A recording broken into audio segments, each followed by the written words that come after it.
Welcome to day 2 of our 7-day mindful movement challenge. I'm Jill, and if you're feeling anxious or overwhelmed or just want to reconnect with your body, then you're in the right place. Today we're focusing on regulating our nervous systems with a gentle 5-minute practice. No equipment is needed, just some minutes of intentional movement with yourself. And before we begin, let me know in the comments how you're getting on, especially if you're following along so I can cheer you on. Let's get started. Nervous system regulation can mean so many things, so there's no one perfect answer for where to place our focus, but it makes sense to me today and within the scope of this challenge to place our focus on the actual spine, the brain, the nerves, and maybe be almost a little bit literal about using a visualization tool to integrate and regulate our nervous system.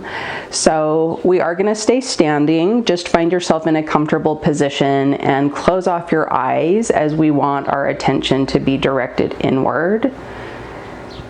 Take a moment to notice your brain literally inside your body. It's like you could almost think of it as like a internal hat or cap, and then noticing your spine coming down the backside, and that houses the nerves that come all the way down through the spinal cord and then branch off into so many different things.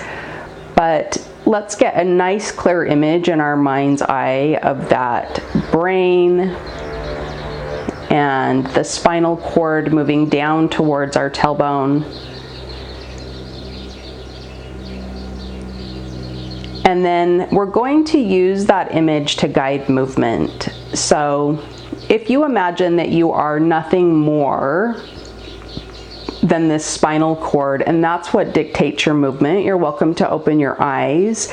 You're going to allow yourself permission, a few minutes of exploration.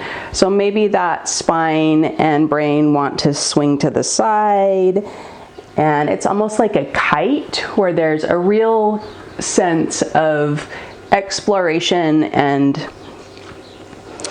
maybe spiraling and circling, and the head leads. So the head is the leader and the tailbone follows.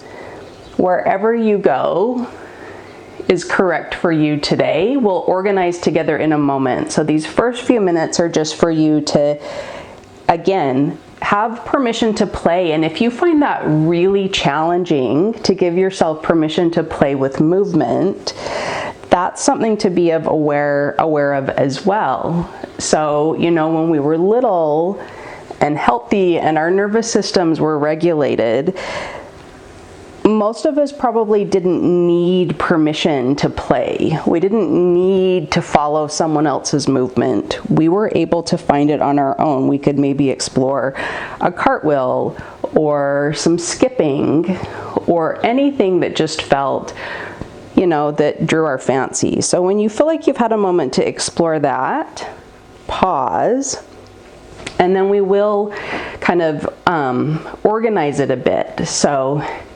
imagine that crown of your head, your brain dropping down, and your spinal column following. And then the tailbone gets heavy, and that anchors the kite of your spine and your brain. And you can restack again. So just rolling through the spine, brain gets heavy, everything else follows. Tailbone gets heavy, and we roll back up. One more time. Brain gets heavy, back of the spinal column opens, everything moves forward and down, tailbone gets heavy, vertebrae stack, and head finds itself floating on top of the spine. So just take a moment to notice if anything has shifted in your body, and it's okay if it hasn't. There's permission to always explore. Nothing is an exact science, but it's about creating curiosity and exploration around movement. So I think the takeaway for today, the nugget would be allowing yourself permission to explore. And if you find yourself getting into a fixed thought pattern, such as, oh, I must do this or I must move this way, how could you bring some more intention and flexibility to that? So, for an example, if you think I must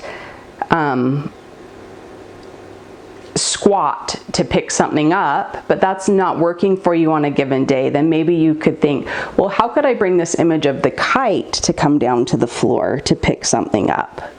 So that's kind of an example of adding some creativity into the mix as well. And novelty is kind of an important thing for us humans to stay active and engaged and curious as we age. So yeah, enjoy the rest of your day, and I look forward to seeing you tomorrow for day 3. Take care, bye for now, and don't forget to leave a comment if there's something that you feel like you would like to share. I'll definitely get back to you. Bye for now.